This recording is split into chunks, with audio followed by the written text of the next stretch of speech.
12월 16일 수요일 오늘의 기도로 큐티 시작합니다. 하나님, 제 영혼의 목자와 감독 되신 주님, 십자가의 참혹한 고난으로 저를 살리셨으니 저는 죄에 대해 죽고 의에 대해 산 자임을 담대히 고백합니다. 어떤 사람이나 상황을 만나더라도 주님의 선한 자취를 오롯이 따라 하나님의 영광만 드러내는 신실한 종이 되게 하소서. 예수님의 이름으로 기도드립니다. 아멘. 그리스도의 자취를 따르는 순종의 사람. 오늘의 찬송 주님 손에 맡겨드리리. 찬양의 가사를 함께 읽습니다. 주님 손에 맡겨드리리 나의 삶 주님께. 주님 손이 나의 삶 붙드네 나 주의 것 영원히. 내가 믿는 분 예수, 내가 속한 분 예수, 삶의 이유 대신에 내 노래 대신에 전심으로. 주와 함께 걸어가리라 모든 길을 주 신뢰해. 주 뜻 안에 나 살아가리 주의 약속은 영원해. 내가 믿는 분 예수, 내가 속한 분 예수, 삶의 이유 대신에 내 노래 대신에 전심으로. 아멘. 베드로전서 2장 11절에서 25절 말씀. 사랑하는 자들아, 거류민과 나그네 같은 너희를 권하노니 영혼을 거슬러 싸우는 육체의 정욕을 제어하라.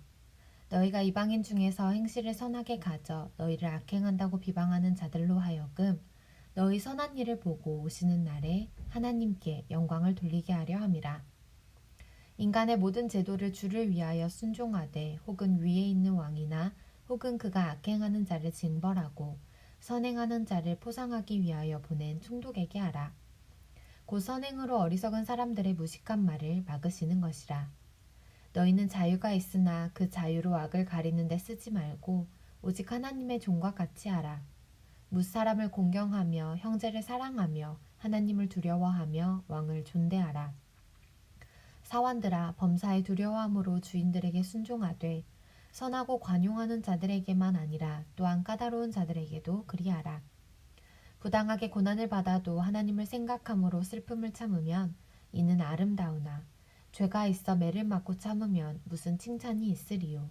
그러나 선을 행함으로 고난을 받고 참으면 이는 하나님 앞에 아름다우니라. 이를 위하여 너희가 부르심을 받았으니 그리스도도 너희를 위하여 고난을 받으사 너희에게 본을 끼쳐 그 자취를 따라오게 하려 하셨느니라. 그는 죄를 범하지 아니하시고 그 입에 거짓도 없으시며 욕을 당하시되 맞대어 욕하지 아니하시고 고난을 당하시되 위협하지 아니하시고 오직 공의로 심판하시는 이에게 부탁하시며 친히 나무에 달려 그 몸으로 우리 죄를 담당하셨으니 이는 우리로 죄에 대하여 죽고 의에 대하여 살게 하려 하심이라. 그가 채찍에 맞음으로 너희는 나음을 얻었나니 너희가 전에는 양과 같이 길을 잃었더니 이제는 너희 영혼의 목자와 감독 되신 이에게 돌아왔느니라. 아멘. 오늘의 말씀 요약. 성도는 육체의 정욕을 멀리하고 선한 행실을 보여야 합니다.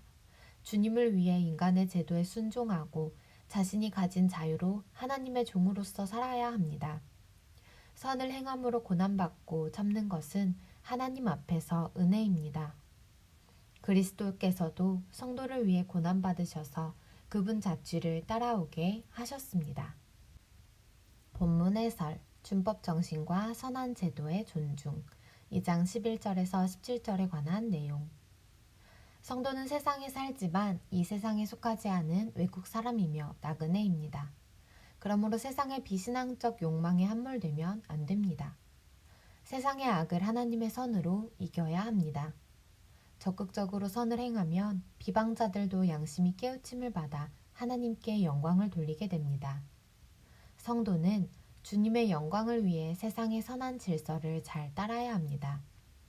하나님 때문에 모든 문화와 제도를 존중하고 국법과 사회법을 성실하게 지켜야 합니다.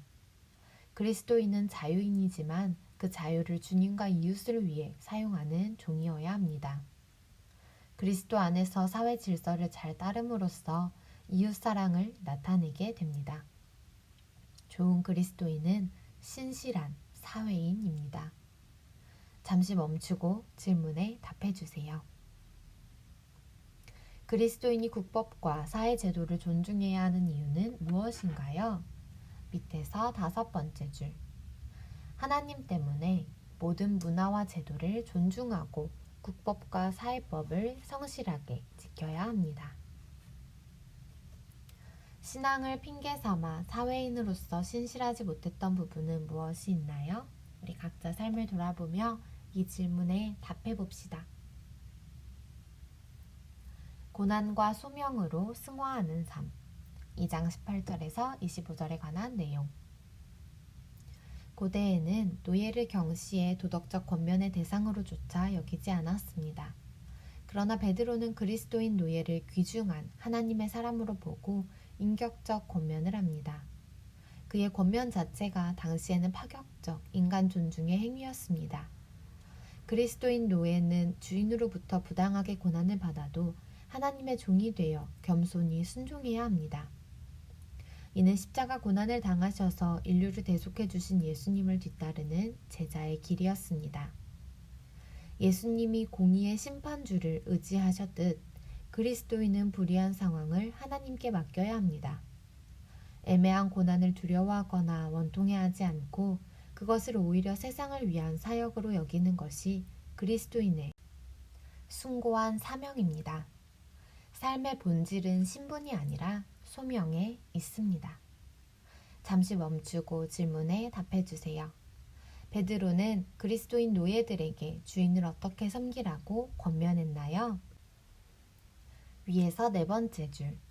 그리스도인 노예는 주인으로부터 부당하게 고난을 받아도 하나님의 종이 되어 겸손히 순종해야 합니다. 내가 애매한 고난 가운데서도 인내하며 섬길 대상은 누구인가요?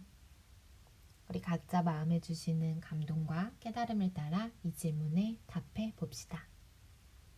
묵상 에세이. 주님 발자취를 따르는 삶. 광야를 걷고 있는 그대에게. 김유복.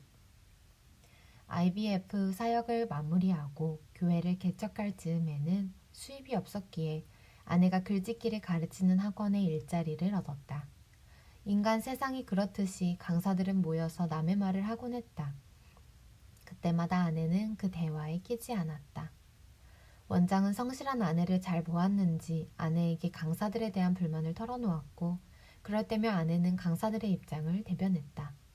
그러나 얼마 지나지 않아 아내는 강사들 사이에서 왕따가 되었다. 아내는 개의치 않고 일찍 출근해 사무실을 청소했다. 사람들에게 들은 이야기는 남에게 옮기지 않았고 도움이 필요한 사람은 최선을 다해 도왔다.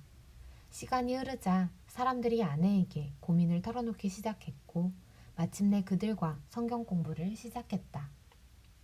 그중 몇 사람이 우리 교회에 나오게 되었다. 한 자매가 이렇게 고백했다. 사모님이 믿는 하나님이라면 나도 믿고 싶다는 생각이 들었어요. 그래서 성경 공부에 참석했고 하나님을 만나게 되어서 얼마나 감사한지 몰라요. 우리가 목자시며 감독이신 하나님께 돌아올 수 있었던 것은 우리를 위해 십자가를 지신 그리스도의 사랑 때문이다. 베드로는 이제 우리도 그 사랑으로 구원을 위한 길이 되어야 한다고 당부한다. 그리스도께서는 여러분을 위하여 고난을 당하심으로써 여러분이 자기의 발자취를 따르게 하시려고 여러분에게 본을 남겨놓으셨습니다. 한 절 묵상. 베드로전서 2장 24절에 관한 묵상. 죄인은 오직 십자가 아래서만 새로워질 수 있습니다.